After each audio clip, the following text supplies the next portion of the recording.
ജഗൻമോഹൻ റെഡ്ഡിയുടെ സഹോദരിയായ YS Sharmila YS Rajasekhara റെഡ്ഡിയുടെ അതേ ചോര തന്നെയാണ്. എന്തൊക്കെ വന്നാലും അധികാരം കൃത്യമായി കോൺഗ്രസിന്റെ കയ്യിൽ ഏൽപ്പിച്ചിട്ടേ വിശ്രമിക്കുകയുള്ളൂ എന്ന രീതിയിലേക്ക് ശർമിള ദൃഢപ്രതിജ്ഞ ചെയ്തിരിക്കുകയാണ്. ആന്ധ്രയിൽ തീമഴ പെയ്യുന്ന പോലെ രാഷ്ട്രീയം കലങ്ങിമറിയുകയാണ്. TDP നേതാവായ ചന്ദ്രബാബു നായിഡുവിനെ പൂട്ടിയല്ലോ എന്ന സന്തോഷത്തിൽ ആഹ്ലാദ തിമിർപ്പിൽ ജഗൻ ഇരിക്കുമ്പോഴാണ് എട്ടിന്റെ പണി ജഗന് പിറകെ വന്നിരിക്കുന്നത്. അതെ, സ്വന്തം സഹോദരിയും സ്വന്തം മാതാവും എട്ടിന്റെ പണി കൊടുക്കാനായി ജഗനെതിരെ പോർവിളിയുമായി രംഗത്ത് വന്നിരിക്കുകയാണ്. ആ കാര്യം കൃത്യമായി കോൺഗ്രസിന് ഒരു വലിയ പൊന്തൂവലായി മാറുന്നു എന്ന് തന്നെ പറയേണ്ടി വരും. കാരണം 2009 രാജശേഖര റെഡ്ഡി മരിക്കുമ്പോൾ അദ്ദേഹത്തിന്റെ പിൻഗാമിയായി ജഗൻമോഹൻ റെഡ്ഡിയെ പ്രഖ്യാപിക്കണമെന്ന് പറഞ്ഞ ജഗൻമോഹന്റെ മാതാവിനെ കുറിച്ച് നമുക്ക് എല്ലാവർക്കും അറിയാം, വിജയമ്മ. അതിനുശേഷം പിന്നീട് നമ്മൾ കണ്ടത് ചരിത്രമാണ്.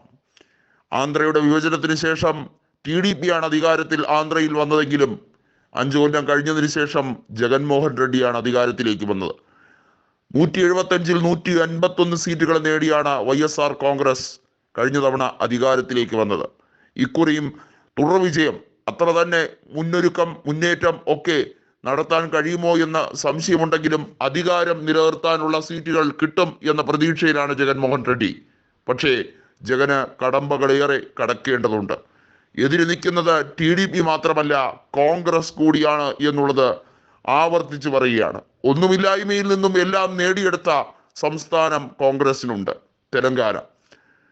ആന്ധ്രയിൽ ഇനി കോൺഗ്രസ് വളരില്ല എന്ന് പറഞ്ഞവർക്ക് കൃത്യമായ മറുപടിയായിരുന്നു തെലങ്കാന രാഷ്ട്രീയം.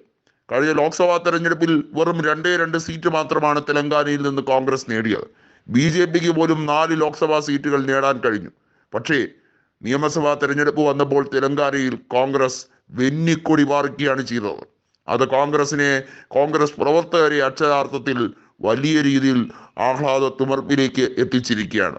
അതുപോലെ ഒരു കൈ നോക്കാൻ തന്നെയാണ് YS ശർമിളയും ആന്ധ്രാപ്രദേശിൽ പയറ്റുന്നത്. ഇടക്കാലത്ത് ജഗൻമോഹൻ റെഡ്ഡിയുമായി തെറ്റിപ്പിരിഞ്ഞുകൊണ്ട് ആക്ടിംഗ് പ്രസിഡന്റ് സ്ഥാനം രാജിവെച്ചുകൊണ്ട് ജഗൻമോഹൻ റെഡ്ഡിയുടെ അമ്മ വിജയമ്മയും അതുപോലെ തന്നെ സഹോദരിയായ YS ശർമിളയും തെലങ്കാനയിൽ അവരുടെ പ്രാദേശിക പാർട്ടി രൂപീകരിച്ച് പ്രവർത്തിക്കാൻ കൃത്യമായി പോയതാണ്. പക്ഷേ അതിലൊന്നും കാര്യമില്ല.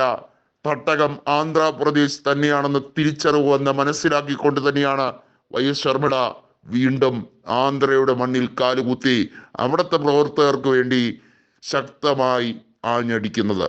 കോൺഗ്രസ് ആന്ധ്രയിലേക്ക് വീണ്ടും തിരിച്ചു വരുമോ?